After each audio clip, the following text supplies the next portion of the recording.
Hi friends, this is Kim from Creative DIY Purpose. Welcome to this month's bonus video.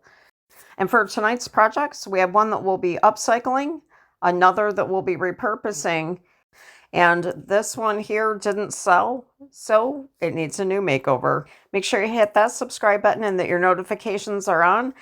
And YouTube will send you a reminder every Monday at 7 p.m. Eastern Time, because you're not going to want to miss the items that we're going to be giving a fresh new look to this coming Monday. All right, let's get started. Our first project I call Recreated because I upcycled it once and it didn't sell. This is a faux cutting board. I sanded off the transfer and the ink stamp. Next, using Dixie Belle's 3-in-1 silk paint, and this is the color Oyster. I really like it. It reminds me of vintage linen from DIY, and in certain lights it looks very white, and in others you really pick up that gray tone. I applied 2 coats over the entire piece, and once that has dried, it's time to add the French newsprint ink stamp from IOD. So this style project has sold very well for me when I've painted pieces either with the white or a light gray. Apply to ink stamp, especially if it is this newsprint stamp, and either leaving it as is or on a larger piece like this, adding a pop of color, whether it's with a rub-on transfer, a printed napkin, or water slide decal. So for the transfer, we'll use the Garden Marbles from ReDESIGN. I love these transfers. I think they're very sweet. We're going to take a larger one, place it right in the middle, apply the transfer, and then take the plastic piece that the transfer was on and burnish it to get rid of the halo. Next, we'll apply 1 coat of clear wax by Dixie Belle, and I'll wipe that back. I do go around the edges with some of their black wax, but I must have cut off when I filmed it. Now I'm taking some of the copper gilding wax from Dixie Belle, and I dip my finger in the container and wipe it off on the paper because I don't want to get too much, and that helps give it a little bit of control. Plus I did put the clear wax down, so if I run into trouble, I can wipe some of it back that way. I took some jute twine, wrapped it around the neck a few times, cut it off, and thought I'd add 2 little sprigs of greenery that I had left over. I just tucked them in there for now to kind of see if it was going to look okay, and decided it needed something else. So I found these wood beads, and I strung 2 beads onto each of the ends of the jute twine, and then tied, I believe, about 3 or 4 knots at the bottom to hold them in place, and cut off the ends of the twine with the scissors. And once I figured out how I wanted the sprigs of greenery, I did tack them on using some hot glue. I need your help finishing this piece, though. I'm not happy with the way the top of it came out. I don't know if I should maybe paint from the nail hole all the way up to the top, or if I should add something. So if you can let me know what your ideas are and how you feel that the rest of the piece came out. I'm hoping, since it was a miss before, that maybe it'll be a hit this time in my vendor booth.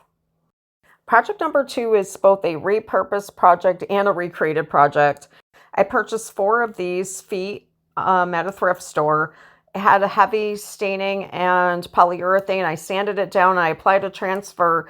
And in my booth, I believe that there was, I used it as like a plant stand. It didn't sell, so I sanded it back down, and I applied 2 coats of the silk paint in the color Oyster. And we're going to do the same technique. 2 coats of paint, let it dry, and then apply some of the French newsprint ink stamp. And my thought process was to run the ink stamp all the way around the piece on each side. But I'll give you a tip. I should have inked the stamp and laid it down just like that, and then rolled the piece along the ink stamp, pressing down. I think that it would have come out better had I done that. Next, I'll take a wax covered battery operated candle, because we're going to turn that wood block into a candlestick holder. This wired greenery I purchased from Walmart. I wrapped it around the candle about 5 times till it got the thickness of where I wanted it, took it off, and just tied off the wire so that it would stay into place. I did take a hot glue gun and add a couple drops of glue, again, just to keep it in place. I had 2 strands of white pip berries, and I love the little rusted bell, and I thought that that would add a little interest to it. They were 2 separate strands, so I took them and tied them up together so they would stay in place. I think that a bunch of these, maybe on a wood board, would look really pretty for the holidays. So I liked the way that it fit on the wood block, but I felt that the candle needed something else. So I was looking through my transfers and thought I would add some type of black script onto the candle. I didn't think that the love one worked. So I found this one. I know it came in a big roll. I believe it's from Dixie Belle. It's some type of vintage ads. I apologize that at the moment I don't have the name for it, but I love the way it came out. It went onto the candle very easily.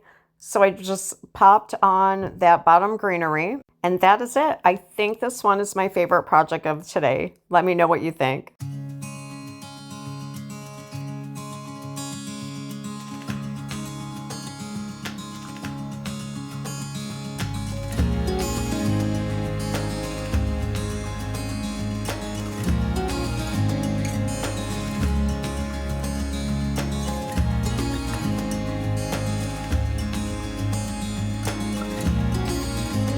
Next, we have an upcycle project. These are primitive spoons that are made to look like they're carved out of wood. I believe that they're made from ceramic. I have used some rubbing alcohol to clean them off so that we can apply a couple of transfers from the same set as earlier, and that's the Garden Marvels from ReDESIGN. Let me know if you have a favorite transfer set and what company makes them. Applying the transfers on the smaller spoon was a little tricky because the edges were raised, but I got it and decided applying transfers on the smaller one was a bit tricky because the edges were raised, but I got it and decided to cut one of the branches off and add that to both of the spoons as well. So it looked like the birds were sitting on something. Then I applied a coat of clear wax up over the top and went over the entire piece with some white wax. First, I did it lightly around the edges and blended that in and realized it needed a little bit more. So then I applied a large amount of white wax, and it was really neat because it went inside all of those cracks, and I think it helped to give it some more texture. And I apologize, I lost the clip. All I did was add some twine up around the top and tuck a little piece of greenery in and attach that with a dab of hot glue. So I really debated on painting these white in the beginning because I wanted to get away from the rustic look. I don't know, what do you think? Should I have painted them white and then apply the transfers? Do you think that this was just enough where they might be able to fit into a few different types of decor?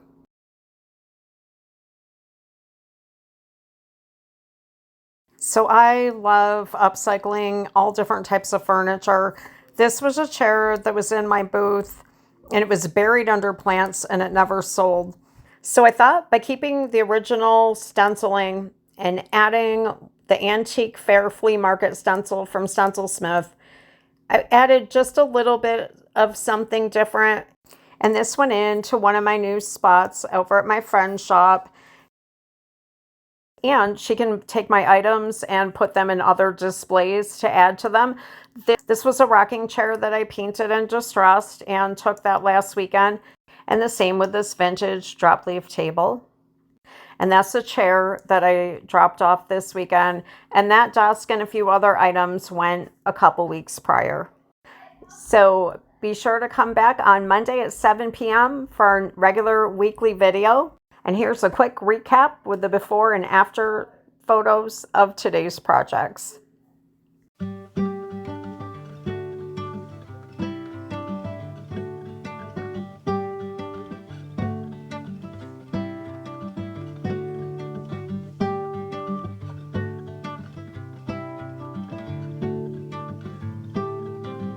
Friends, I want to thank you so much for joining me today. I hope you enjoyed this bonus video. I'll see you again next Monday. Have a super blessed week.